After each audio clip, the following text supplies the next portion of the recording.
사랑하는 우리 아버지 하나님, 오늘도 우리에게 거룩한 주일을 허락해 주셔서 사랑하는 성도님들과 함께 이처럼 주 안에 있습니다.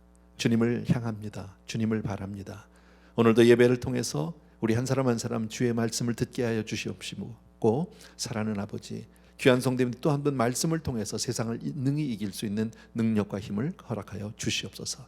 믿습니다. 예수님 이름으로 기도합니다. 아멘. 아멘. 우리 성도님들 한번 이렇게 보시면서 손으로 이렇게 멀리서 한번 인사합시다. 이렇게. 네, 반갑습니다. 사랑합니다. 우리. 오늘 우리 함께 나눌 말씀은요, 계속해서 우리 마가복음 강의하고 있는데 마가복음 3장 17절에서부터 19절까지입니다. 먼저 그 앞부분을 제가 7절부터 12절까지를 제가 읽겠습니다. 여러분들은 눈과 귀로 함께 읽어주시면 됩니다. 예수께서 제자들과 함께 바다로 물러가시니 갈릴리에서 큰 무리가 따르며 유대와 예루살렘과 이두메와 요단강 건너편과 또 두로와 시돈 근처에서 많은 무리가 그가 하신 큰 일을 듣고 나오는지라. 예수께서 무리가 애워싸 미는 것을 피하기 위하여 작은 배를 대기하도록 제자들에게 명하셨으니 이는 많은 사람을 고치셨으므로 병으로 고생하는 자들이 예수를 만지고자 하여 몰려왔음이더라. 더러운 귀신들도 어느 때든지 예수를 보면 그 앞에 엎드려 부르짖어 이르되 당신은 하나님의 아들이시니이다 하니 예수께서 자기를 나타내지 말라고 많이 경고하시니라. 아멘. 지금 우리가 읽었던 그 짤막한 부분은 내용을 정리한다면 주님께서 가르치시고 병 고치고 귀신 쫓고, 한마디로 얘기하면 생명을 살리시는 하나님. 주님은 오늘도 생명을 살리는 분인 줄로 믿습니다. 그 바로 앞절에 6절을 보게 되면 지난주 우리 마지막으로 봤는데요, 바리새인들하고 헤롯 당원들이 이제 연합해서 예수님을 죽일 그런 음모를 꾸미고 있잖아요. 그럴 때 주님은 이제 바닷가로 가셨다고 그랬어요. 바닷가로 갔더니 그때 많은 사람들이 몰려들었는데 그 몰려드는 사람들이 어디서 왔는지 쭉 얘기했는데 우리에게 그 장소가 큰 의미는 없는 것 같아요. 갈릴리, 유대와 예루살렘, 이두메야, 좀 생소한데 이두메야는 에돔이라고 여러분들이 이해하시면 될 것 같고요. 요단강 건너편은 보통 베레아라는 장소로 이해하면 될 것 같고요. 두로와 시돈, 어쨌든 많은 무리가 모여들었는데 그들이 모여드는 이유는 뭐냐면 예수님이 가는 곳마다 많은 사람들을 고쳐주셨다는 거예요.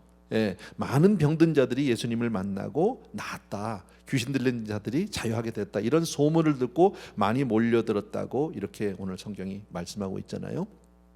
우린 이 말씀을 통해서 뭘 알 수 있느냐면요, 그렇게 예수님이 가는 곳에 많은 사람들이 병 고침의 소문을 듣고 몰려들었다는 것은 바로 우리의 현실이라는 거지.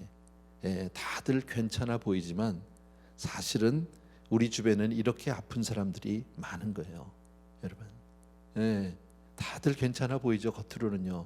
그런데 이만큼 주님을 꼭 만나야 하는 사람들이 우리 주변에는 얼마나 많은지 모른다. 그러니까 먼저 주님을 만난 우리는 정말 그들에게 부지런히 주님을 소개하고 전도하고 해야 할 줄로 믿습니다. 어쨌든 너무 많은 사람들이 몰려드니까 주님은 그들을 피하기 위해서 작은 배를 하나 마련하라고 이렇게 제자들에게 얘기했는데 그 이후에 규절은 없지만 제가 생각할 땐 그 배에 올라서 많은 사람들에게 가르치지 않았겠습니까? 주님이 말씀을 전했던 것 같습니다. 또 한 장면은 마지막에 우리가 봤던 11절 이하에는 보면 당신은 하나님의 아들이니다라고 이제 귀신들이 예수를 보면 그 앞에서 바로 엎드려서 부르짖었다는 거죠. 참 재밌는 것은 뭐냐면요, 예수님이 가는 곳마다 제일 먼저 예수님을 알아본 사람은 귀신이야. 귀신이 제일 먼저 알아보는데 거기에 비해서 바리새인, 서기관, 종교 지도자들은 예수님이 누군지를 전혀 못 알아봐. 그러니까 영적으로는 어찌 보면 귀신만도 못한 사람들이죠. 그렇게 정도 이해할 수 있을 것 같아요. 자, 오늘 우리 함께 조금 더 자세하게 보고 싶은 내용은 13절부터예요. 12제자를 세우는 내용입니다.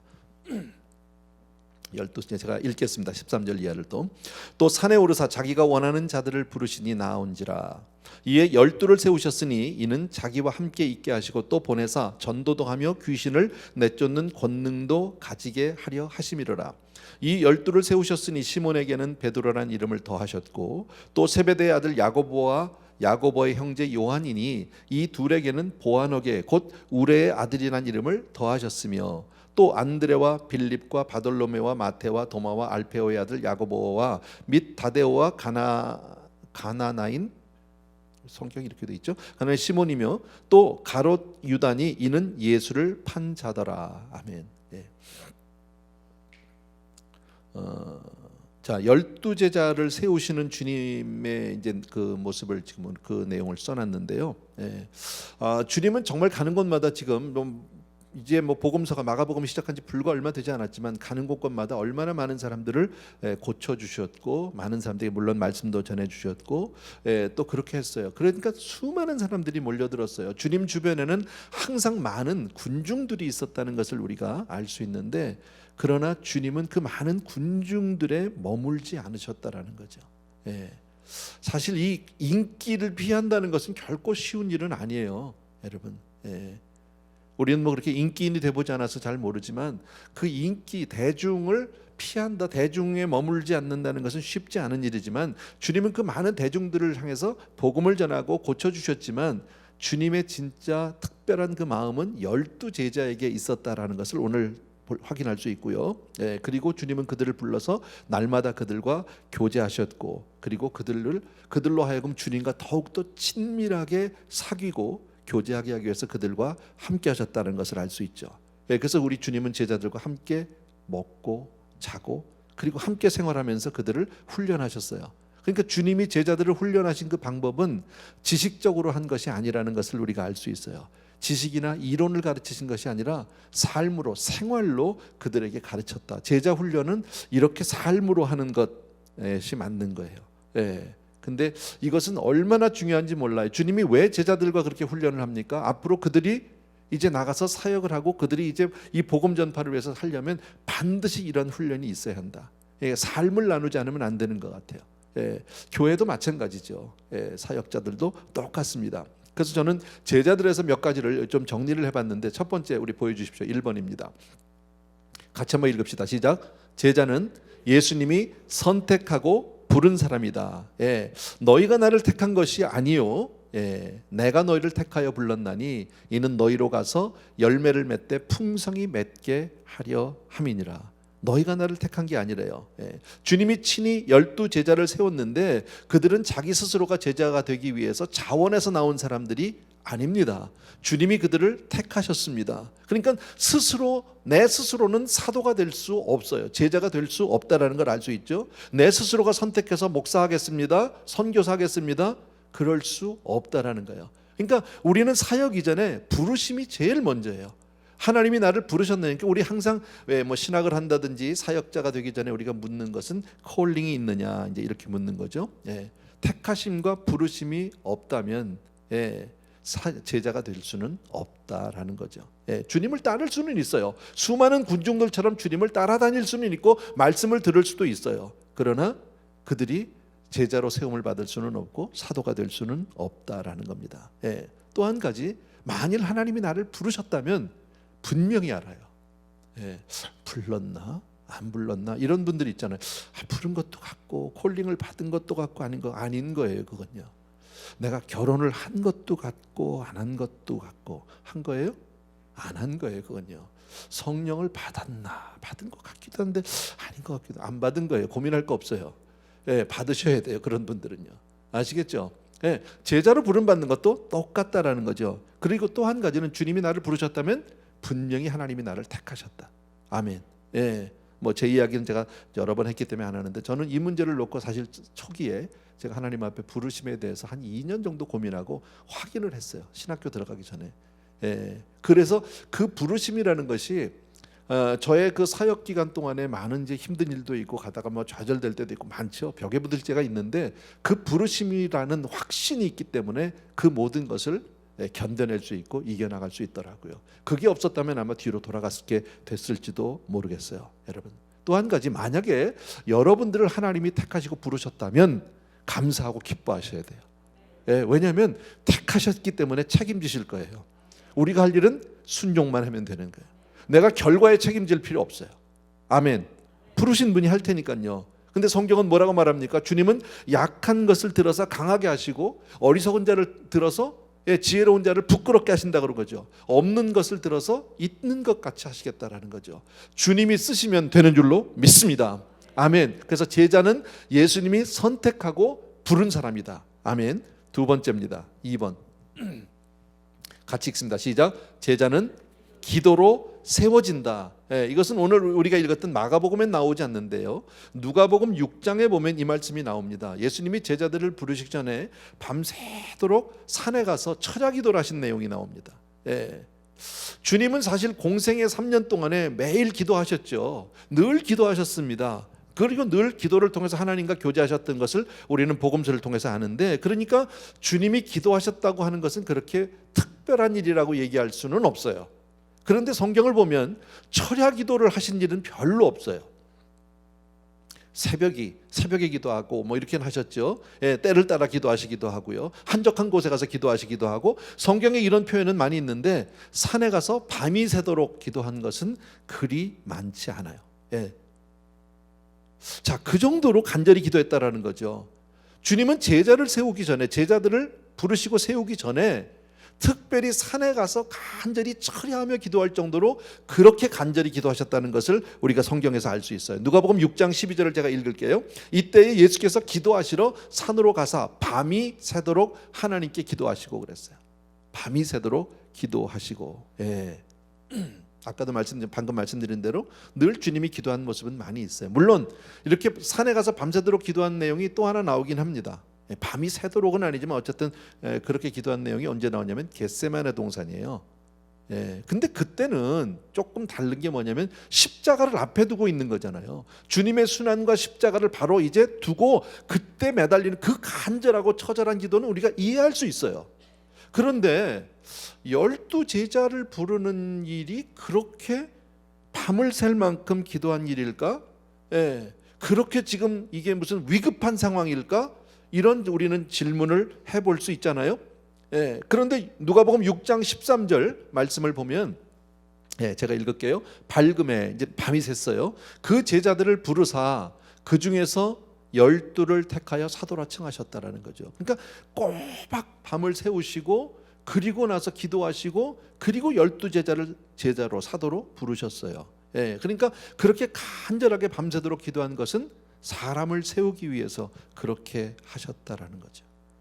그 사람 세우는 일이 그렇게 힘든 거예요. 그렇게 중요한 거예요. 십자가를 앞에 놓고 기도할 만큼이나 그렇게 힘든 일이 사실은 교회는 뭐 하는데요? 사람을 세우고 키우는 곳이에요. 그죠? 사람을 하나님이 원하는, 하나님을 기쁘시게 하는 그런 사람으로, 하나님을 정말 위한 사람으로 만드는 것이 교회 아닙니까? 그 정말 힘든 일이죠. 우리 사실 인생도 보면 그래요. 우리 인생 뭐 그런 얘기 있죠. 뭐 인사가 만사다. 사람 세우는 것이 얼마나 중요한 일인지 모른다. 사실 그런데 그 일은 정말 기도를 많이 해야만 할 사람이다. 제자들을 앞으로 주님 죄송합니다. 주님과 동역할 사람들이잖아. 그죠? 3년 동안을 주님과 함께 지내야 하고 함께 먹고 마시고 자야 하고, 그죠? 더군다나 십자가에서 주님이 돌아가시고 나고 부활 승천하고 나면 이제 그들에게 모든 걸 다 맡겨야 될 사람들이에요. 굉장히 중요한 사람이죠. 굉장히 중요한 사람이지. 그러니까 간절히 기도할 수밖에. 우리도 사람 하나 사실 잘못 만나면 완전히 인생 망가질 수도 있잖아. 그죠? 사람 하나 잘못 만나서 사업에서 뭐 사기를 당하기도 하고 망하기도 하고 뭐 그런 일도 있잖아. 그죠? 교회도 마찬가지인 것 같아요. 우리 성도님들이 최근에 우리 교회에서 저에게 많이 들려온 얘기 가운데 하나가 뭐냐면, 우리 부목사님들이 너무 좋아요. 뭐 이런 거. 교만하려도 듣고. 근데 정말 귀해요. 정말 잘해. 고맙죠. 그 사람이에요, 사람. 누가 와서 누가 우리와 함께 신앙생활하고 누가 우리와 함께 사역을 하느냐, 어떤 사람이냐가 모든 일을 사실은 결정하는 것 같아요. 자, 거기에 비해서 우리 각자가 조금 생각해야 될 문제가 있는데, 그게 뭐냐면 우리 기도하잖아, 늘요. 그죠? 각자가 다 기도하는데 우리 기도할 때 여러분은 어떤 제목을 가지고 기도하는지 한번 생각해 보세요. 여러분의 기도 제목을 한번 여러분 스스로가 이 시간에 한번 평가를 해보자는 거지. 한번 생각해 보고요. 여러분, 대부분의 사람들은 아마 먹고 사는 문제 때문에 기도할 거예요. 제가 볼 때는 많은 경우에 그래요. 그리고 먹고 살 만한 분들은 더 잘 살려고 기도하실 거예요. 그죠? 네. 그러니까 우리들의 기도의 내용을 보면 상당 부분이 자기의 유익과 어찌 보면 조금 욕심을 위한 기도를 하고 있다. 예. 자녀들을 위해서 기도하지만 자녀들의 미래를 위해서 좋은 학교, 건강하게 좋은 직장, 예. 그리고 돈 많이 벌도록 그런 기도가 거의 대부분이 아닐까라는 겁니다. 예. 주님의 기도는 무슨 기도였을까요? 한번 우리 자신을 돌아볼 필요가 있을 것 같아요. 뭐 여러분이 그렇게 기도했다는 것을 잘못했다는 것이 아닙니다. 제가 지금 그걸 정죄하는 것은 절대 아닙니다. 판단하는 것 아닌데, 그러나 이제부터는 우리도 정말 주님이 제자들을 위해서 그 세우기 전에 그들을 위해서 기도했던 것처럼, 근데 기도의 내용을 정확히는 알 수 없지만 어쩌면 동역자를 세우기 위해서 그렇게 밤이 맞도록 기도하신 주님을 생각한다면 앞으로 우리가 기도하는 기도의 사람들이 뭘 먹고 사느냐, 우리의 기도가 앞으로 내 먹고 사는 문제라기보다는 정말 앞으로 이 혼탁한 세상, 이 세상을 변화시키는 어떤 능력의 일꾼이 되도록 기도해야 되지 않을까. 예를 들어서 구역장님들은 정말 우리 구역 식구들의 영혼을 붙들고 하나님 앞에 매달려야 되지 않을까. 교구장님들 마찬가지 아니겠습니까? 교회 학교의 선생님들은 정말 나에게 맡겨진 그 자녀들을 위해서 간절히 앞으로 이들 가운데 정말 하나님이 쓰실 만한 그런 귀한 하나님의 사람들, 지도자들, 정말 세상을 변화시키는 일에 하나님이 마음 놓고 쓸 수 있는 그런 믿음의 사람들 나오게 해달라고 뭐 이렇게 기도를 해주셔야 되지 않을까. 주님은 아마 12사람을 놓고 기도할 때 그렇게 기도하셨을 거예요. 하나님, 정말 이 앞으로 내가 이제 이들에게 이 세상을 맡기고 떠나야 하는데, 이 복음을 맡기고 떠나야 하는데 이 일을 감당할 수 있는 사람 되게 해달라고 그렇게 간절히 기도하고 밤이 맞도록 기도하고 그리고 그들을 세우셨어요. 그 다음에 근데 재밌는 게 또 하나 있어요. 그게 바로 뭐냐면 주님과 함께하는 3년 동안 그 공생의 기간을 여러분이 어렴풋이 다 알잖아, 그죠? 근데 그동안에 그 3년 동안에 제자들이 많이 변했다, 안 변했다? 그렇게 달라진 모습을 보이지 못합니다.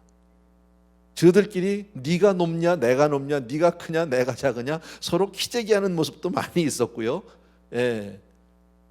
그죠? 그 12명 가운데 3명, 베드로, 요한, 야고보 이렇게 3사람 또 따로 나눠져 있고 9사람은 또 조금 또 처진 느낌도 없지 않아 있고 뭐 이런 거. 그런데 주님은 그들에 대해서 주님의 반응은 그 3년 동안에 그렇게 많이 달라진 것 같지 않은데 묵묵히 기다려주고 계시는 모습을 우리가 알 수 있어요. 왜요? 간절히 하나님께 기도해서 간구하고 거룩하고 응답으로 받은 그런 제자들이었기 때문이에요. 여러분, 우리가 기도하고 사람을 놓고 기도할 때 금방 기도했다고 해서 그 사람의 결과를 우리가 금방 볼 수 없을지도 몰라요. 내가 기대한 것 같이, 내가 기도한 것처럼 그분들이 반응 안 할 수도 있어요. 그러나 그럴 때 낙심하지 말자라는 거예요. 보여지는 현실, 그들의 어떤 현상보다는 하나님 앞에 내가 기도하고 간구했던 것에 더 비중을 두게 되길 바랍니다. 하나님 반드시 우리 기도를 들어 응답하실 줄로 믿습니다. 아멘. 그렇게 해서 기도해서 응답받은 사람들이니까 묵묵히 기다려주셨는데 그 기도의 응답이 언제 되셨습니까? 주님이 부활 승천하고 그들이 성령 받고 난 이후에 기도 응답을 보시게 됐다라는 거죠. 성령 받았죠. 그리고 초대교회가 그들을 통해서 태동이 되고, 그리고 그들은 교회의 지도자로 우뚝 서게 되고 많은 성도님들을 가르치기 시작했고요. 목숨 걸고 부활의 복음을 끝까지 증거했던 그 모습, 땅 끝까지 나사렛 예수의 복음의 증인으로 살던 그 모습, 이것은 바로 주님의 기도의 응답이라고 저는 믿습니다. 그러니까 금방 안 보일 수 있어요, 응답은요. 그러나 하나님은 반드시 우리 기도를 들어주신다. 아멘. 그래서 주님 앞에 우리가 기도할 때 정말 우리는 뭐 십자가를 질 일은 없겠지만 겟세마네 동산과 같이 주님은 그렇게 겟세마네 동산에서 간절히 기도했던 것만큼이나 사람을 세운 일에서 그렇게 기도했다라는 겁니다. 그래서 우리도 자녀들을 위해서 혹은 구역 식구들을 위해서 내 친지들을 위해서 그렇게 기도해야 되겠다. 무엇을 먹고 무엇을 마실 것보다는 사람을 놓고 기도하는 것이 더 필요한 것이 아니길까. 이런 생각을 나누고 싶어요. 아멘입니까 여러분? 그래서 우리는 분명 우리 자녀들 다음 세대를 위해서 많이 기도해 줘야 해요. 또 정말 우리 선교사님들을 위해서 많이 기도해 주셔야 돼요. 예, 정말 지금 선교사님들 많이 힘들 거예요. 예, 많이 위축되어 있을 거예요. 예, 경제적으로도 많이 힘들 것 같고요. 또 지금 이런 팬데믹 상황이라 사역지에서 어쩔 수 없이 나오신 분도 있고 들어가려고 해도 들어갈 수 없는 분들도 있고요. 여러분 얼마나 마음이 불안하겠습니까? 예. 아무리 힘이 들고 아무리 열악한 곳이라도 내가 사는 곳이 내 집 아니야? 선교지로 가서 거기 가셔야 모든 게 안정이 되죠. 나와 있는 건 떠돌이야.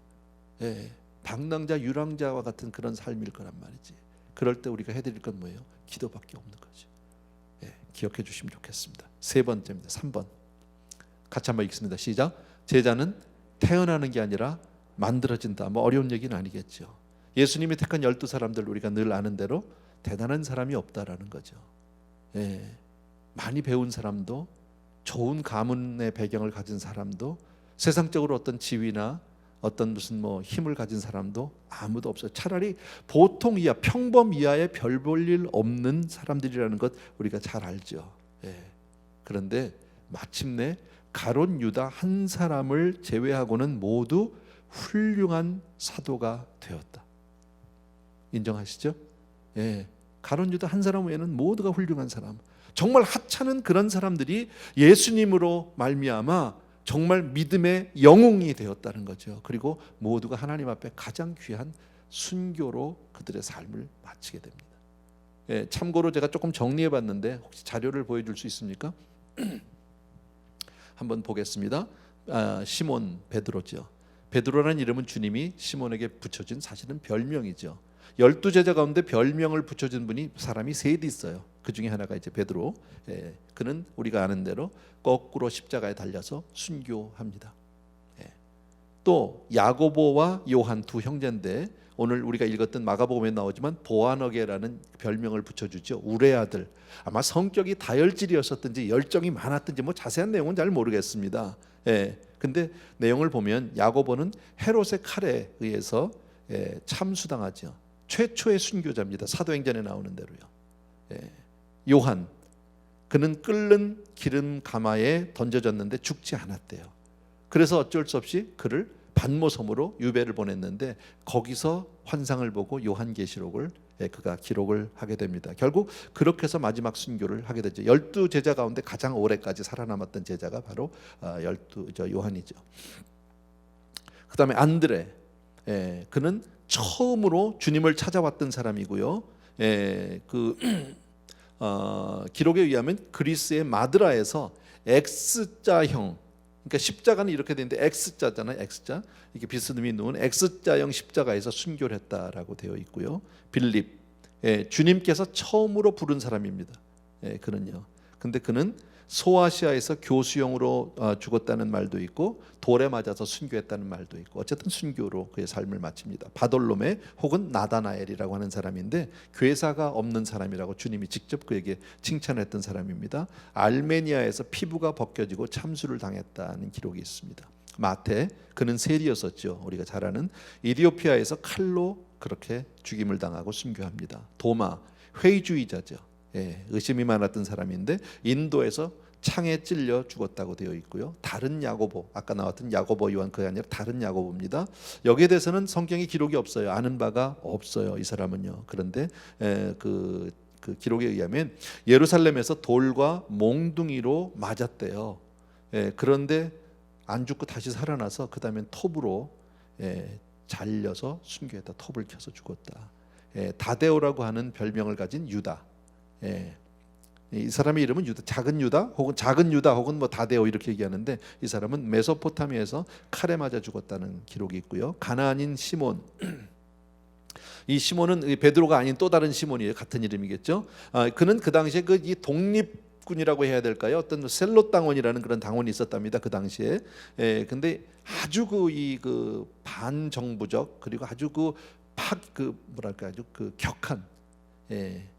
아주 과격한 사람들입니다. 아주 문제를 많이 일으키는 사람인데 그가 크리스찬이 되어서 그 열심을 아마 기독교에 쏟아부었을 것이다 라고 추정을 합니다. 근데 그는 페르시아만에서 폭도들의 습격을 받고 그렇게 순교를 하게 됩니다. 어쨌든 복음을 위해서 모든 제자들이 다 이렇게 순교자로 그의 삶을 마쳤을 수 있었어요.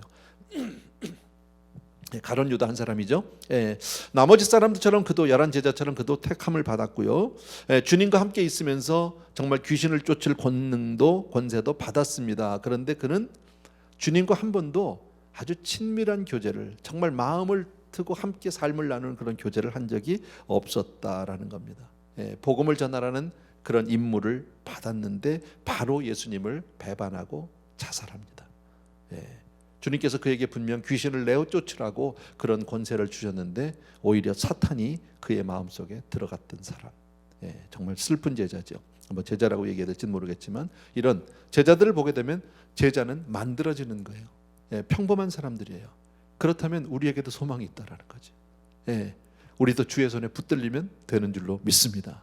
그 중에 한 사람을 여러분이 보고 있는데 여기 저 같은 사람입니다.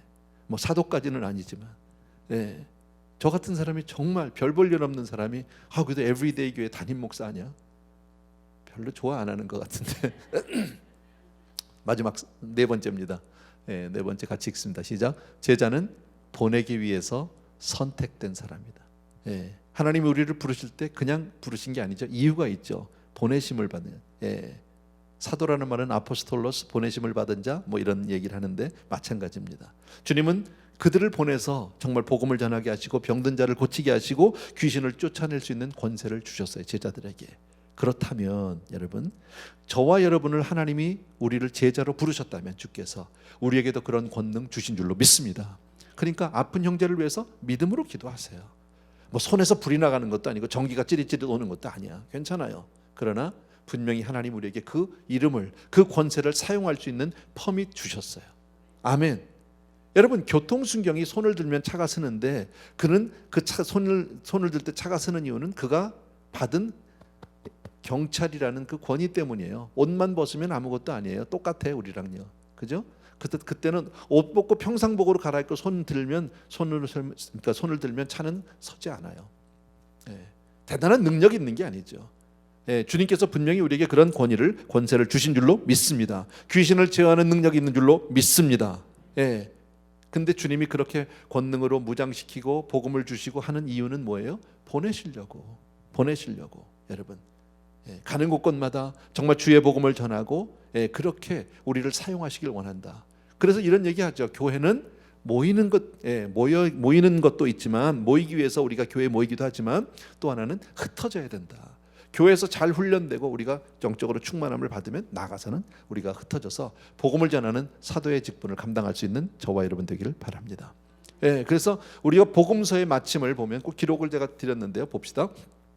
복음서에서 제자들에게 마지막으로 하신 말씀이 무엇인가? 뭐 여러분 다 아는 건데요. 마태복음 28장 19절입니다. 같이 한번 읽읍시다. 시작. 너희는 가서 모든 족속으로 제자를 삼으라. 마태복음 맨 마지막 장이죠. 마지막 절. 그 다음 마가복음의 맨 마지막은 시작. 너희는 온 천하에 다니며 만민에게 복음을 전파하라. 또 누가복음의 마지막에서는 시작. 너희는 이 모든 일의 증인이라. 요한복음 21장입니다. 시작. 내 양을 치라, 내 양을 먹이라. 그리고 사도행전 1장 8절이에요. 시작. 오직 성령이 너에게 임하시면 너희가 권능을 받고 내 증인이 되리라. 뭐 예루살렘, 뭐 유다 다 뺐어요. 어쨌든요. 다 이 내용들을 보면 뭡니까? 복음서가 마치는 모든 끝에는 다 나가서 전하라는 거예요. 제자의 삶을 살라는 거예요. 사도행전을 시작하면서 바로 너희들은 증인이라라고 그렇게 말씀한다. 그러니까 이것이 바로 교회의 이유요, 우리가 정말 하나님께서 오늘 우리에게 복음을 주시는 목적인 줄로 믿습니다. 자, 한 가지만 우리가 더 생각해 보고 싶습니다. 더 이상 제가 자료를 드린 것 같지는 않습니다. 왜 예수님은 12명을 선택하셨을까요? 정답은 몰라요. 나도 몰라요. 근데 왜 12명이 되느냐? 가룟 유다가 배반하고 자살했어요. 자, 그럼 11명이 남았잖아. 그럼 그대로 있어도 되잖아요. 근데 왜 굳이 마띠아를 뽑아서 12명 수를 채우셨을까? 그냥 11명으로 남아있으면 안 되나? 이런 생각을 해봤어요. 잘은 모르겠지만 이 12이라는 숫자에는 대단한 중요한 의미가 있기 때문이 아닐까. 우리가 잘 아는 대로 이스라엘의 12지파라든지 요한계시록의 21장 마지막에 보게 되면 새 예루살렘 성이 12진주문이죠. 거기도 12이에요 보면요. 또 12개의 보석 기초석이 있고요. 또 각 보석마다 12지파와 12사도의 이름이 기록이 되어 있다라고 계시록에 되어 있으니까 12주라는 의미는 상당히 중요한 의미다라고 생각해 볼 수 있고요. 또 학자들은 이렇게 얘기합니다. 12이라는 12명은 한 사람이 다른 사람들을 양육하기에 가장 적당한 숫자랍니다. 그 많은 사람이 있었지만 주님은 12명만, 13명도 아니고 20명도 아니고 딱 12명만 하셨다라는 거죠. 그런 의미 정도. 정확한 건 모르겠어요. 자, 왜 12명이냐? 거기에 대한 정답은 제가 아까 모른다고 그랬잖아요. 그냥 이 정도로 생각을 해봤는데, 자, 이것을 우리에게 적용을 해보고 싶은 거죠. 지금은 우리가 팬데믹 상황이나 만날 수도 모일 수도 없으니까 지금은 조금 예외적이지만 지금 상황이 예외적인 상황이니까 다시 우리가 일상으로 돌아간다면 우리가 교회 생활하면서 소그룹 혹은 구역에 소속되는 것이 그만큼 중요한 것이다라는 거예요. 여러분, 우리 교회도 많은 분들이 다 구역에 조인이 되어 있고 소그룹에 들어가 있고 또 부서에 들어가 있고 다 이렇게 있어요. 그런데 그 가운데도 그 그룹에 소그룹에 속하지 않은 사람들도 제법 있어요. 교회가 숫자가 많아지니까 그런 사람들이 더 많아지더라고요. 관리가 안 되는 거죠. 심지어는 그래서 우리가 미구역 성도라는 또 다른 우리 파트가 사역자들이 그분들을 또 따로 개별적으로 관리를 하고 있죠. 미구역 성도예요. 미구역 성도. 어디도 소속이 되어 있잖아요. 근데 왜 그분들은 하지 않을까요, 여러분? 성경을 통해서 우리가 알 수 있는 게 신앙은 공동체 속에서 삶을 나눠야 자라날 수 있어요. 공동체를 통해서 삶을 나눠야 내 신앙이 달라지고 성숙되어질 수 있어요. 변할 수 있다는 꼭 기억해 주셔야 합니다. 그러니까 신앙은 만나야 돼요. 지금 우리가 만날 수 없다는 게 가장 어려운 거죠. 그래서요. 영상으로 예배를 드리지만 제일 아쉬운 게 뭡니까? 사실 예배의 내용은 영상으로 드리나 현장에서 드리나 같은 내용인데 그러나 만나지 못함에 대한 우리 그 간절함이 있고 아쉬움이 분명히 있다라는 거죠. 어떤 경우에는 우리가 구역 예배를 갔는데 구역 모임을 가면 어떤 생각이 듭니까? 시간 낭비 같을 때도 있어요. 뭐 하다 오는지 모르겠어 도대체. 가서 은혜도 못 받고 재미도 없고 그냥 애들도 피곤하고 다 피곤하고 또 구역을 인도하는 구역장 입장에서도 그냥 집을 오픈하고 밥을 해서 먹이면서 하는데 와서 그냥 난장판을 해놓고 나고 가면 또 가다가 또 말 한마디도 서로 잘못해가지고 삐지고 이러다 가면 도대체 이걸 왜 해야 되는지 모르겠다는 거죠. 나도 피곤한데 힘든데 이런 마음도 있잖아요. 근데요, 신앙은 부대껴야 된다는 거지. 12제자도 싸웠잖아. 저들끼리도 맨날 다퉜잖아. 네가 크니 내가 크니 삐죽거리고 그랬잖아. 또 그런가 하면 엄마가 슬그머니에서 치맛바람 한 집도 있잖아. 한 놈 오른편 한 놈 왼편 이러면 여러 가지가 있어요. 3년이라는 세월 동안에 같이 삶을 나누는 동안엔 별의별 일이 다 있는 거예요. 그러나 그 부대낌이 우리의 신앙을 만들어가고 있다는 것을 기억해 주세요. 나 혼자만 신앙생활하면 부대낄 일 없어요. 나를 귀찮게 하는 사람도 없고 참 좋은 것 같은데 그렇게 신앙생활하면 개인적이고 이기적인 사람밖에 안 돼요. 그러다가 혹 시험에 들면 교회 안 와. 하나님이 멀어져. 내가 조금 마음만 상해도 또 생활 형편만 조금 어려워져도 쉽게 교회를 떠날 수 있어요. 믿음을 떠날 수 있어요. 여러분, 자존심이 조금만 상해도 자기 마음이 식어져도 여러 가지 아무도 잡아줄 사람이 없는 거예요. 슬그머니 왔다 슬그머니 가는 사람들이 있다고.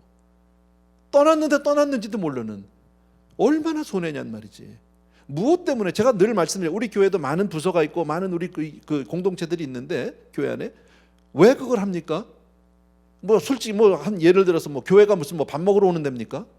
성도님들은 밥을 돈 한 푼도 안 받는데 우리 교회는 다 공짜로 줬잖아. 우리는요. 커피도 공짜, 빵도 공짜, 밥도 공짜. 우리는 그 설교 CD도 다 공짜. 요새는 CD 안 하지만요. 어쨌든 다 거저 줬어. 근데 그걸 못 줘서 안달이라고. 무슨 뭐 우리가 밥 먹으러 오는 것도 아니고 여러분이 집에 밥이 없는 것도 아닌데 그렇게 해야 되는 이유가 뭡니까? 공동체, 삶을 나누지 않으면 안 되니까. 그 가운데서 봉사하면서 서로 부딪히고 서로 삐지고 서로 또 화해하고 용서하고 그러면서 우리의 신앙이 달라져서 오늘 아까 말씀드린 제자는 만들어지는 거잖아. 사도는 태어나는 게 아니라 만들어지는 거잖아. 별 볼 일 없는 그 12 제자들이 그렇게 주님의 정말 위대한 사도로 그들의 인생을 마칠 수 있었고 하나님 나라 12 기초 속에 이름이 다 새길 정도로 하나님 영원한 천국에서 새 예루살렘 성에서 그렇게 이름을 정말 하나님 앞에 영광을 돌려준 사람은 훈련이에요. 같이 사는 거예요. 여러분, 우리는 물론 12 제자와 같이 그렇게 주님으로부터 부르심을 받지도 않았고 주님과 함께 살지도 않지만 그러나 하나님 우리에게 교회라는 공동체를 주셨다는 것 기억해 주시고요. 비록 지금은 그럴 수 없지만 우리들이 꼭 만남을 가져야 돼요. 관계를 만들어야 돼. 그래서 지금은 뭐 카톡으로라도 영상으로라도 전화라도 여러분 서로 만나서 우리가 모임은 하지 못한다 할지라도 분명히 그런 사람과 사람과의 만남이 꼭 필요하다는 걸 기억해 주셔야 합니다. 그러니까 교회는 예배 너무너무 중요하지만 친교도 예배 못지않게 중요한 교회 신앙의 요소예요. 아멘. 네, 꼭 기억해 주시기 바라고 정말 우리가 변화될 모습을 바라보면서 그리고 사람을 위해서 기도하는 저와 여러분 되기를 주의 이름으로 부탁드립니다. 아멘. 네, 우리 찬송가나 같이 드립시다. 십자가를 질 수 있나?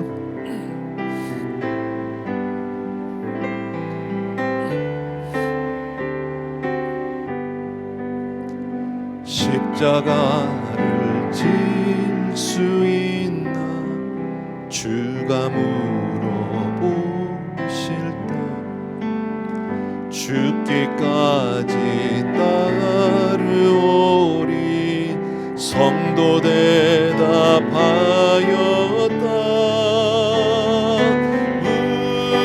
우리의 심령 주의 것이니 당신의 형상 만드소서.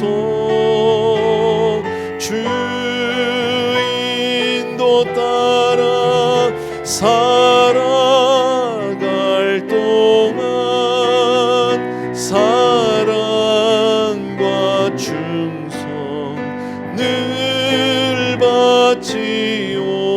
3절 합시다. 주께 내 혼 맡기겠나? 주께 내 혼 맡기겠나? 최후승이 믿으며 걱정 근심 어두운 그늘 너를 둘러 덮을 때 주리의 심령 주의 것이니 당신의 형상 만드소서. 주인도 따라 살아갈 동안 사랑과 충성 늘 바치오리다. 아멘, 아멘. 반주해 주시고 우리 잠시 기도하겠습니다. 오늘 주신 말씀을 여러분 기억하시면서요 정말 그 말씀에 내 자신을 놓고 하나님 앞에 하나씩 기도하고요 한 3-4분 정도 우리 시간 드리겠습니다. 같이 기도합니다. 은혜로우신 우리 아버지, 오늘은 특별히 12 제자에 대해서 우리들이 생각을 해봅니다. 아버지 하나님, 한 사람 한 사람을 주님이 부르셨듯 우리 한 사람 한 사람을 만세전에 택하셨다고 주님 말씀하셨고 택정하여 부르셔서 오늘도 우리가 이 자리에 있는 줄로 압니다. 사랑하는 아버지, 정말 기도를 통해서 우리들 한 사람 한 사람 하나님 그렇게 간절히 세우셨고 우리를 위한 기대와 하나님 정말 우리를 위한 미래를 바라보고 계신 줄로 믿습니다. 사랑하는 내 아버지 하나님, 우리 귀한 성도님들 이 시간 정말 하나님 앞에 다시 한번 마음을 정하고 정말 아버지의 주님 앞에 그렇게 우리가 변화되기를 원합니다. 아버지의 우리가 정말 주님이 원하는 모습으로 달라져서 땅끝까지 이 복음을 들고 나가는 그런 사람들이 되기를 간절히 소원합니다. 또한 아버지, 정말 우리들이 기도의 제목을 좀 달리 해야 될 것 같습니다.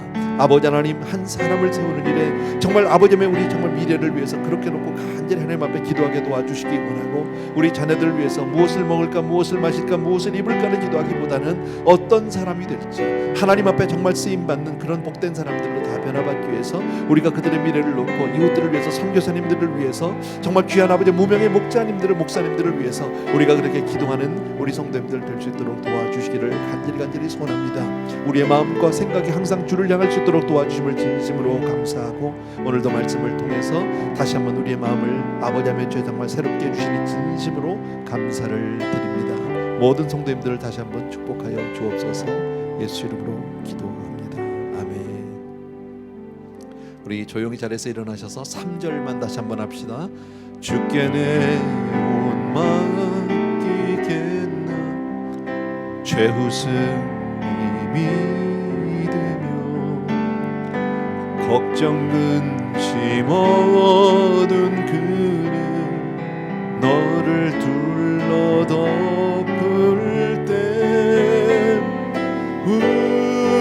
우리의 심령 주의 것이니 당신의 형상 만드소서. 주 인도 따라 살아갈 동안 사랑과 충성 늘 바치오리다.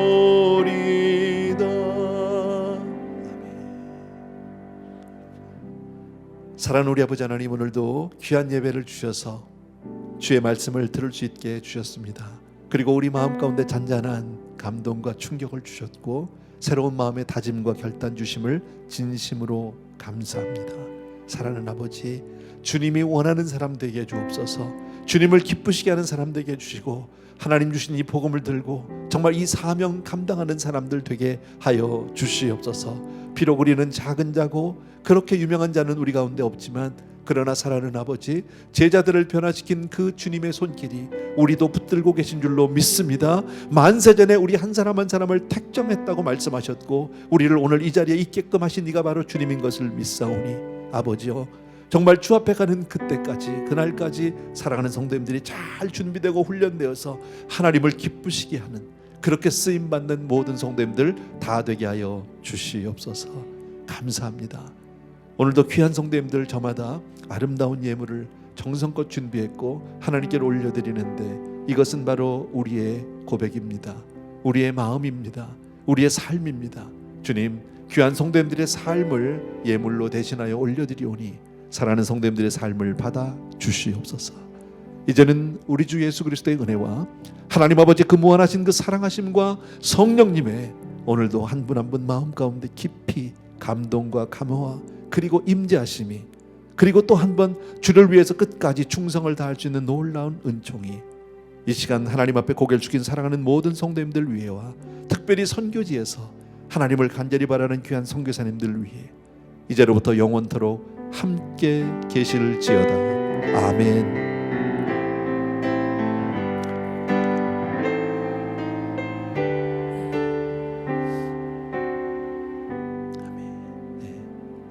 할렐루야. 감사합니다.